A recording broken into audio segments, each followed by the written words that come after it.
Hello. आज हम अपने जो चैप्टर है थर्ड विद्युत विभव के नेक्स्ट टॉपिक पर हैं। तो मैं Sarita, government physics lecturer at Sanwaloda Purohitan Sikar, आज आपके साथ हूँ। पॉइंट बिंदु आवेश के कारण विभव।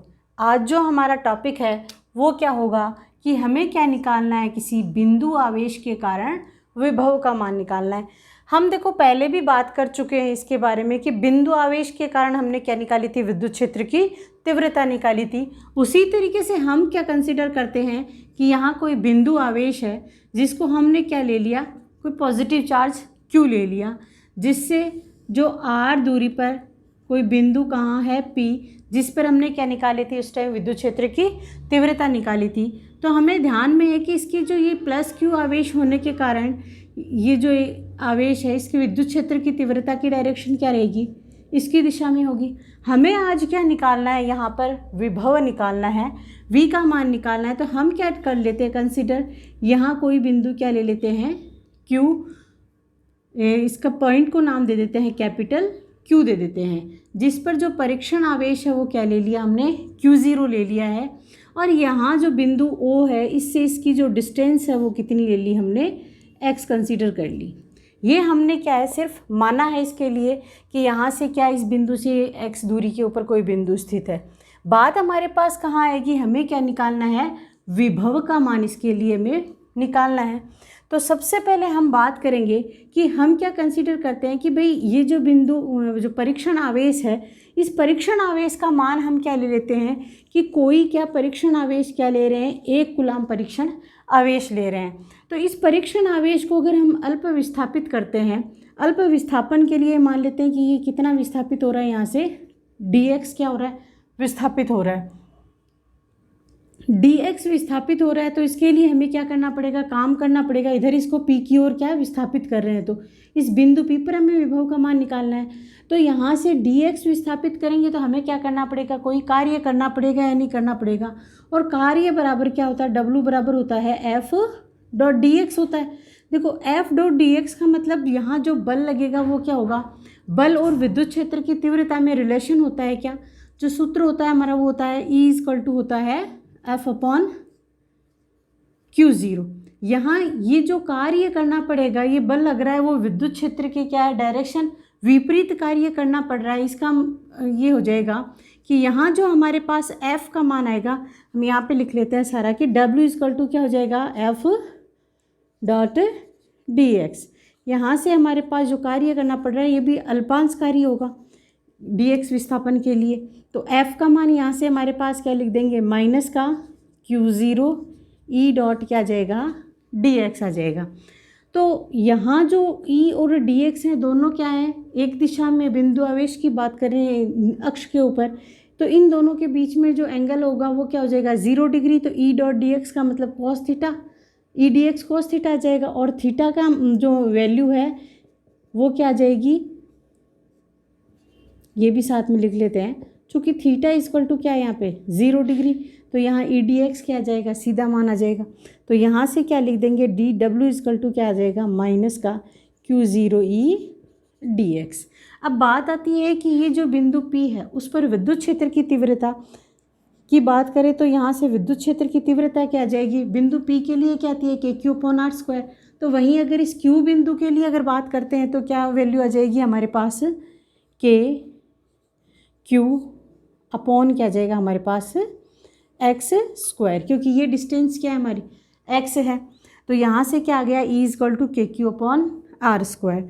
तो यहाँ से हमारे पास जो dw की वैल्यू आई है वो क्या आ जाएगी, माइनस का Q0 dx upon x square. तो अब बात करते हैं कि ये जो बिंदु परीक्षण आवेश को कहाँ तक ला रहे हैं, बिंदु O तक लाने में जो किया गया कार्य होगा। तो ये क्या आ जाएगा, टोटल समाकलन कर देंगे या नहीं कर देंगे। वहीं अगर इस बिंदु की बात क्या करते हैं हम, अगर इस बिंदु को हम कहाँ से ला रहे हैं, अनंत से R बिंदु तक लाने में जो किया गया कार्य है वो क्या आ जाएगा, अभी अनंत से कहाँ तक लेके आ रहे हैं हम, R बिंदु तक अगर ला रहे हैं इसको, तो क्या आ जाएगा, Q0 dx अपॉन क्या आ गया, x स्क्वायर। हम बात क्या कर रहे हैं कि ये जो परीक्षण आवेश है Q0 उसका मान क्या है, 1 कूलाम ले रहे हैं शुरू से कि 1 कूलाम आवेश को अनंत से आर दूरी तक लाने में जो किया गया कार्य, टोटल कार्य, ये हो गया या नहीं हो गया। वहीं हमारे पास Q0 का मान क्या आ गया, 1 कूलम। बात इसमें किसकी कर रहे हैं, हम निर्वात के लिए बात कर रहे हैं। तो यहाँ से हमारे पास जो टोटल कार्य है वो क्या आ जाएगा, W इक्वल टू आ जाएगा K, और Q तो आ गया बाहर, और इसका क्या करेंगे हम, समाकलन करेंगे, माइनस का निशान है ही, समाकलन करेंगे अगर 1/x² का, तो ये क्या आ जाएगा, x⁻² + 1 और -2 + 1, और ये कहाँ से पावर आ जाएंगी, अनंत से कहाँ तक आ रहा है, r तक। वैल्यूज़ पुट करेंगे तो ये क्या आ जाएगा, माइनस का KQ तो बाहर है ही, x की पावर क्या आ जाएगा, -1, या फिर इसको क्या लिख दूँ, मैं नीचे लिख दूँ, तो ये क्या आ गया, -1/x, और ये आ गया अनंत से r तक। ये माइनस और ये माइनस क्या हो गए, प्लस हो गए, तो यहाँ से ये तो प्लस KQ। अब वैल्यूज़ पुट की इसकी, तो ये क्या गया, 1/r माइनस 1/ क्या जाएगा, इनफाइनाइट। 1/∞ की वैल्यू होती है 0, तो यहाँ से W इक्वल टू हमारे पास क्या वैल्यू आ जाती है, KQ/r। ये क्या है कि अनंत से किसी r दूरी तक इस परीक्षण आवेश को विस्थापित करने में किया गया कार्य है। तो बात हमारे पास विभव की है, तो विभव की डेफिनेशन क्या होती है कि ये जो किया गया कार्य और परीक्षण आवेश का अनुपात, या स्थितिज ऊर्जा में परिवर्तन और परीक्षण आवेश का अनुपात क्या कहलाता है, विभव कहलाता है। तो यहाँ से हमारे पास क्या आ जाएगा, W/Q0। चूँकि जो परीक्षण आवेश है Q0 वो क्या है, 1 कूलम है, इसलिए V इक्वल टू क्या आ गया अपना, W हो जाएगा या नहीं हो जाएगा। तो यहाँ से जो विभव है वो क्या जाएगा, KQ/r। तो बिंदु आवेश के ऊपर विभव का मान क्या आता है, KQ/r। अब हम लोग कई बार यूज़ में ले रहे हैं कि V जो अनंत पर क्या होता है, इसकी वैल्यू क्या रहती है, 0 होती है, तो वो कैसे रहती है। ये हमारा जो V इक्वल टू क्या है, KQ/r है, इसकी अलग अलग कंडीशंस ले लेते हैं अपन। जैसे हम कंसीडर कर लेते हैं कि ये जो R पॉइंट है कि R तक विस्थापित कर रहे हैं, वो क्या है, अनंत पर है। अनंत पर होने का मतलब क्या आ जाएगा, इसकी वैल्यू क्या आ जाएगी, V इक्वल टू आ जाएगा KQ/अनंत, और ये मान क्या आ जाएगा, 0।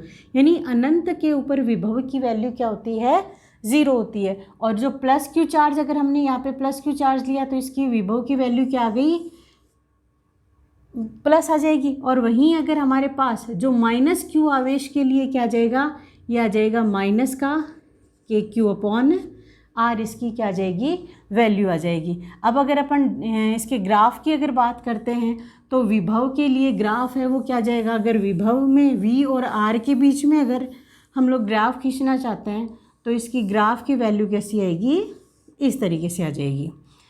ये हमारे पास मान किसके लिए आ रहा है, अगर ये मान किस में, निर्वात में है, जो हम ले रहे हैं आवेश किसके अंदर, निर्वात के लिए ले रहे हैं, तो K इक्वल टू क्या आता है, 1/4πε0। तो V इक्वल टू अपन क्या लिख सकते हैं, 1/4πε0 और Q/r। यहीं अगर हम किसकी बात करते हैं कि इस परीक्षण आवेश और इसमें माध्यम की बात करें, तो यहाँ ε0 की जगह क्या आ जाएगा, 1/4πε आ जाएगा, इनटू क्या आ गया अपना Q/r। एप्सिलॉन की वैल्यू क्या होती है, ε0 इंटू εr, तो 4πε0। ये बात किसकी कर रहे हैं अपन, मीडियम के लिए कर रहे हैं, तो मैं यहाँ पे क्या लगा दूँ, यदि क्या है माध्यम की बात करें उस स्थिति में 4πε0 εr इंटू क्या जाएगा Q/r। हमारे पास ये जो वैल्यू है 1/4πε0 Q/r, ये वैल्यू किसके लिए है, निर्वात के लिए। तो इसके हमारे पास क्या वैल्यू हो जाती है, Vm इक्वल टू क्या आ जाएगा, V/εr, या फिर इसको क्या कह सकते हैं अपन, εr इंटू Vm। यानी यहाँ से हमारे पास अगर कोई प्रूव वाला क्वेश्चन आता है, ये V और R के लिए ग्राफ है। क्वेश्चन यहाँ से क्या आता है कि सिद्ध करो कि माध्यम के लिए विभव का मान निर्वात के विभव की तुलना में क्या हो गया, कम होता है। या इसको क्या कह सकते हैं हम कि निर्वात में विभव का मान माध्यम में विभव के मान का εr गुना होता है। तो इसके साथ ही हमारा जो बिंदु आवेश के लिए टॉपिक है, बिंदु आवेश के कारण विभव, वो पूरा होता है। इसका एक सेकंड मेथड भी है, वो भी मैं थोड़ा सा आपको बता देती हूँ। जिससे हमें ध्यान रहे कि भाई इसका अलग एक मेथड और हो सकता है। देखो विभव की परिभाषा क्या आई थी हमारे पास कि किसी ए बिंदु से बी बिंदु तक क्या लगा रहे हैं, जो विभव की बात करते हैं तो वी बी माइनस क्या लिखा था हमने, वी ए इजकल टू हमारे पास क्या था माइनस का ए से किस बिंदु तक लाए थे हम बी, और ये क्या आया था ई डॉट डी एल, ऐसा ही कुछ आया था। अब यहीं अपन बात किसकी कर रहे हैं, वही परीक्षण आवेश के लिए बात कर रहे हैं। ई की वैल्यू क्या निकालनी पड़ेगी हमें, वही विभव का मान है। तो यहाँ से विद्युत क्षेत्र की तीव्रता का मान है। तो ये वैल्यू जो है हमारे पास कहाँ से आ जाएगी, अनंत से। वही क्या कर रहे हैं हम, अनंत से किसी बिंदु के ऊपर यही बिंदु क्या ले लिया हमने, पी बिंदु ले लिया, और इस पर हमने क्या निकाल दिया कि इस बिंदु से यहाँ तक की डिस्टेंस कितनी ले ली आर, कि यानी अनंत से कहाँ तक लेके आ रहे हैं आर तक। यानी यहाँ से क्या लिख दिया हमने, कौन से बिंदु तक की बात कर रहे हैं, ये कौन सा ले लेते हैं हम बिंदु, अनंत से बात करें अगर किसी बिंदु तक, ए बिंदु तक या आर बिंदु तक, पी बिंदु तक, जो भी नाम दे रहे हैं हमें, वीपी बिंदु दे देते हैं। यहाँ चित्र में हमारे पास पी बिंदु ले रखा है हमने, तो पी बिंदु तक ला रहे हैं, तो ये क्या आ जाएगा, माइनस का निशान आ जाएगा, और यहाँ से क्या लगा रहे हैं हम, अपोजिट कर देंगे इसका। तो क्या करेंगे, यहाँ से आर पी से कहाँ तक, अनंत की बात कर रहे हैं। मैंने ये दोनों डायरेक्शंस देखो अपोजिट लिखे हैं, इसलिए इन दोनों का भी क्या हो जाएगा, चेंज हो जाएगा। और क्या लिख देंगे, ये जो अल्पांश है डी एल है, डी एल की जगह अपन डी आर भी बात कर सकते हैं, क्योंकि आर के पदों में अगर ले रहे हैं तो अल्पांश विस्थापन है ये डी एल या डी आर लिखो, एक ही बात आती है, दोनों एक डायरेक्शन में, इसलिए थीटा इक्वल टू क्या हो गया, 0 डिग्री हो गया। तो यहाँ से ये क्या आ सकता है, ई डी आर लिख सकते हैं। अब हमारे पास क्या बात कर रहे हैं कि ये जो ई है, ई की वैल्यू लिखेंगे, ई की वैल्यू क्या होती है, के क्यू अपॉन आर स्क्वायर होती है। अनंत के लिए इसका मान, विभव का मान क्या होता है, 0 होता है, माइनस क्या आ गया वीपी, और माइनस निशान लगा दिया, आर पी से क्या लिख दिया अनंत। ई की वैल्यू क्या हो गई अपने पास, K Q upon R square into क्या आ गया डी आर, माइनस का निशान, के क्यू क्या ले लिया हमने, बाहर ले लिया है, और यहाँ से 1/r स्क्वायर का जब हम समाकलन करेंगे तो क्या आ जाएगा, -2 ऊपर जाएंगे तो +1, और -2 +1, और ये कहाँ से कहाँ तक आ जाएगी, आर पी से अनंत तक। देखो अगर आप इसको अपन विपरीत करके भी कर सकते हैं, जैसे यहाँ पे अगर क्या कर दिया हमने पी या अनंत, तो ये दोनों समाकलन की सीमाएं क्या हो जाएंगी, चेंज हो जाएंगी। यानी कि आर पी से अनंत तक लेके जा रहे हैं, ये तो ही बात करिए, या अनंत से कहाँ तक लेके आ रहे हैं, आर पी बिंदु तक, तो इसकी समाकलन की जो सीमाएँ हैं वो क्या हो जाएंगी, अपोजिट हो जाएंगी। तो यहाँ से हमारे पास क्या आ गया, माइनस का के क्यू, क्या ये क्या बचा 1/r, ये आर पी से क्या पहुँच गए अनंत। ये क्या है, माइनस वी पी आ रहा है यहाँ पे, तो माइनस माइनस ये क्या हो गया, प्लस क्या हो गया अपना वी पी। या फिर यहाँ पर क्या कह दिया अपन ने, वी पी इक्वल टू क्या ले लिया, मान रखेंगे इसके जो समाकलन की जो सीमाएं हैं वो, तो ये आ गया 1/, तो अनंत 1/ क्या लिख दिया, इसका वैल्यू लिख दी हमने अनंत। एक माइनस का निशान भी आ रहा है साथ में, ये माइनस और माइनस माइनस, ये इधर क्या आ गया प्लस, प्लस क्या आ गया आर पी। तो यहाँ पर जो बिंदु पी के लिए बात करेंगे तो इसकी वैल्यू क्या आ गई, आर पी। और अगर पर्टिकुलर, ये तो सिर्फ बिंदु पी को पॉइंट आउट करते हुए हमने लिखा है, अगर नॉर्मल बात करें, किसी बिंदु की बात नहीं करें कि किसी आर दूरी तक लाने में, जो अनंत से आर दूरी तक लाने में जो कार्य कर रहे हैं, या वो जो विभव है उसका मान कितना हो जाएगा, फिर यहाँ पर के क्यू अपॉन आर।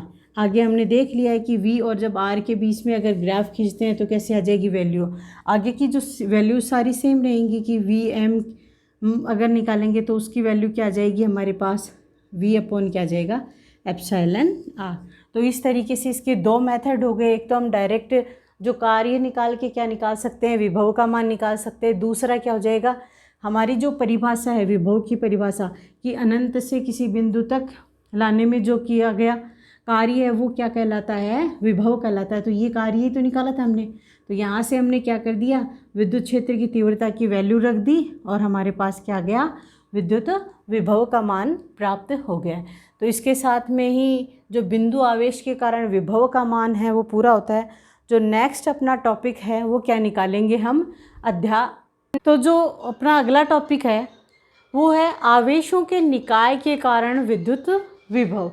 यानी हमें किसकी बात करनी है कि हमें क्या लेने हैं, बहुत सारे आवेश लेने हैं और फिर उनके लिए क्या निकालना है, परिणामी विद्युत विभव की बात करेंगे। जैसे हम अपने पिछले जो चैप्टर था अपना विद्युत क्षेत्र की तीव्रता में निकाला था कि परिणामी विद्युत क्षेत्र की तीव्रता क्या आई थी, जो अलग अलग बिंदु आवेशों के कारण विद्युत क्षेत्र की तीव्रताओं के बीजगणितीय योग के तुल्य आई थी।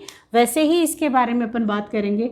हम क्या ले रहे हैं, कोई पॉइंट क्या ले लेते हैं, पी पॉइंट ले लेते हैं, जिस पर हमें क्या निकालना है, ये इलेक्ट्रिक पोटेंशियल का क्या करना है, जो वैल्यू फाइंड आउट करनी है। हम ये ले लेते हैं कि अलग अलग जैसे आवेश ले लिए, इसमें चार्जेस ले लिए, ये Q1 चार्ज है, इसका Q2 चार्ज है, ये Q3 चार्ज है, इस तरीके से अलग अलग आवेश हैं। ये क्या ले लिया हमने, Qn चार्ज ले लिया। इन आवेशों के लिए इस बिंदु P से जो इनकी डिस्टेंस है वो क्या है, R1, इसकी डिस्टेंस R2 ले लेते हैं और Q3 से R3। इसी तरीके से जो Rn चार्ज है उसके लिए जो डिस्टेंस उसकी क्या ले लेते हैं, हमें Rn ले लेते हैं। और साथ ही विभव की अगर बात करते हैं तो ये Q1 चार्ज के लिए जो विभव की वैल्यू क्या लेंगे हम, V1, Q2 के लिए V2 और Q3 वाले के लिए V3 और इसी तरह nवे के लिए क्या ले लेते हैं, Vn विभव ले लेते हैं। हमें निकालना क्या है, इसमें परिणामी विभव है वो निकालना है। तो जो परिणामी विभव है, विभव का मान क्या होता है, विभव अदिश राशि है कि ये विभव, तो विभव के वो बीजगणितीय योग के क्या आता है, तुल्य आएंगे। सारे आवेशों के विभव के बीजगणितीय योग के तुल्य क्या जाएगा, ये परिणामी विद्युत विभव या इलेक्ट्रिक पोटेंशियल। तो V1 प्लस क्या लें, V2 प्लस V3 और इस तरीके से जितने भी हमारे पास चार्जेज हैं हम लेके चल रहे हैं कि n चार्जेज हैं इस पर, तो Vn। हमें पता है कि जो विभव का मान क्या होता है, जो जनरली Q आवेश के लिए अगर डिस्टेंस क्या लेते हैं अपन, R डिस्टेंस लेते हैं तो KQ/R होता है। तो सारी इन्हीं के अकॉर्डिंग लिखें कि Q1 चार्ज के लिए क्या जाएगा, Q1 क्या गया, R1। इसी तरीके से जो Q2 चार्ज है उसके लिए KQ2/R2 प्लस KQ3 क्या गया, R3 और इसी तरीके से क्या जाएगा Qn/Rn। और इसमें से K क्या जाएगा, कॉमन आ जाएगा और अंदर क्या लिख देंगे, Q1/R1 प्लस Q2 क्या गया, R2 प्लस Q3 आ गया R3 प्लस Qn/Rn। अगर उनको साथ में लिखना हो तो अपन क्या लिख सकते हैं, हम लोग एक वैल्यू लिख देते हैं इसकी जगह, I क्या लिख देते हैं 1 to n, क्योंकि इसकी जो वैल्यूज़ हैं अपने I की यहाँ 1 2 3 4 5 n तक ले रहे हैं तो 1 to n ले लेते हैं। तो यहाँ से ये तो क्या गया, Qi/ क्या गया, Ri, जो क्या है इसका अलग अलग जितने भी आवेश ले रखे हैं हमने, जितने भी चार्जेस ले रखे हैं उनके लिए ये जो एक अपना बिंदु P लिया है, कोई भी पॉइंट P ले लिया, उसके ऊपर इलेक्ट्रिक पोटेंशियल का मान आ गया। तो ये इनके लिए क्या कह सकते हैं, संयुक्त पोटेंशियल का मान या परिणामी विद्युत विभव का मान आता है।